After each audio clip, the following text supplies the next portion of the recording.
महाराष्ट्राच्या राजकारणात आज मोठी घडामोड घडली आहे, ज्याला स्फोटक घडामोड म्हणता येईल अशी. राज्यसभेसाठी 7 उमेदवारांनी अर्ज दाखल केलेत आणि ते बिनविरोध झालेले आहेत. उभाटा सेना बॅकफूटवर गेली आहे का? शरद पवारांची ही धूर्त खेळी आहे का? त्यासाठी हा व्हिडिओ शेवटपर्यंत बघा, कुठेही जाऊ नका. नमस्कार मित्रांनो, ऑफिशियल अजय निकतेमध्ये आपणा सर्वांचं स्वागत आहे. थंबनेलवरनं लक्षात आलं असेल आजचा विषय काय आहे ते. शरद पवारांनी स्वतःची उमेदवारी अर्ज दाखल करून मोठा धक्का महाविकास आघाडीला दिलेला आहे. पवारांची उमेदवारी जर नसती तर महाविकास आघाडी फुटली असती अशी चर्चा आता राजकीय पटलावरती सुरू आहे. ती कितपत खरी आहे हे येणारा काळ तुम्हाला आणि आम्हाला सांगणार आहे. याचा अर्थ महाविकास आघाडीमध्ये आतमधूनच भूकंपाला सुरुवात झालेली आहे का?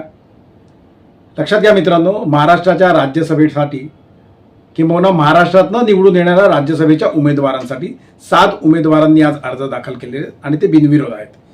4 भाजपांनी भरलेले आहेत, 1 अजित पवार गटांनी भरलेला आहे, 1 शिवसेनेने भरलेला आहे आणि महाविकास आघाडीतर्फे शरद पवारांनी स्वतः अर्ज दाखल केलेला आहे.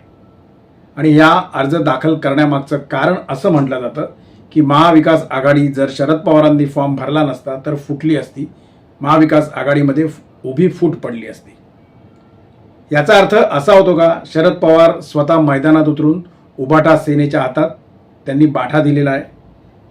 कारण इथे एक महत्त्वाचा प्रश्न उभा राहतो की महाविकास आघाडी तर आहे, पण आजही महाविकास आघाडीमध्ये निर्णय कोणाचा चालतो हे सिद्ध झालेलं आहे आणि निर्विवादपणे हे मान्य करायला लागेल की अजूनही महाविकास आघाडीमध्ये शरद पवार यांचाच शब्द अंतिम समजला जातो. उभाटा सेनेची यामुळे कोंडी झालेली आहे का? निश्चितपणे उभाटा सेनेची यामुळे कोंडी झालेली आहे. उभाटा सेनेला अनपेक्षितपणे या निवडणुकीतून माघार घ्यायला लागलेली आहे.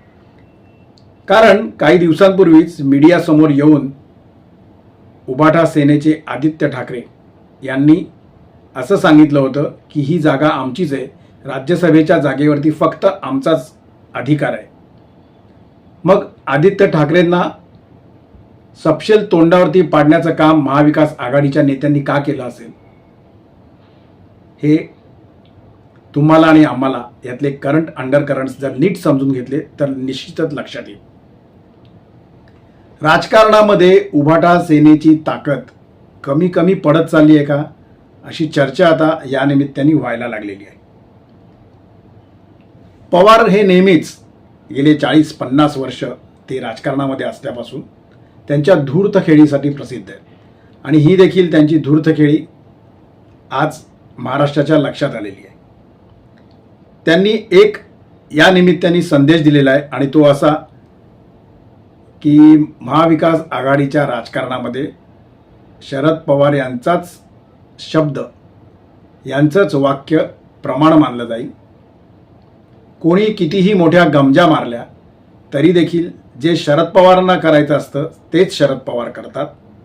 आणि अर्थातच असं म्हटलं जातं की यामागे भारतीय जनता पक्षाचा एक अदृश्य हात देखील काम करत होता. ही चाल फक्त आजच्या राज्यसभेपुरताच मर्यादित असेल का? ही धूर्त खेळी फक्त आजच्या राज्यसभेच्या उमेदवारीपुरताच मर्यादित असेल का? 2029ला होणाऱ्या विधानसभेची आणि त्याच्या आधीची काही राजकीय गणितं या खेळीमागे दडलेली आहेत? महाराष्ट्रात पुन्हा एकदा सत्ता संतुलन बिघडत चाललं आहे का? महाविकास आघाडीचं सत्ता संतुलन जे विधानसभेच्या नंतर बिघडलं होतं ते बिघडलेलं आहे का?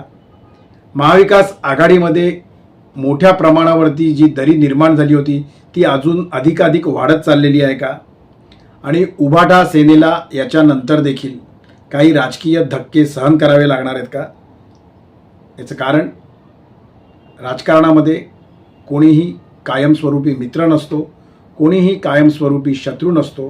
राजकारणामध्ये फक्त आणि फक्त हितसंबंधच जपले जातात. तुमचं मत काय आहे?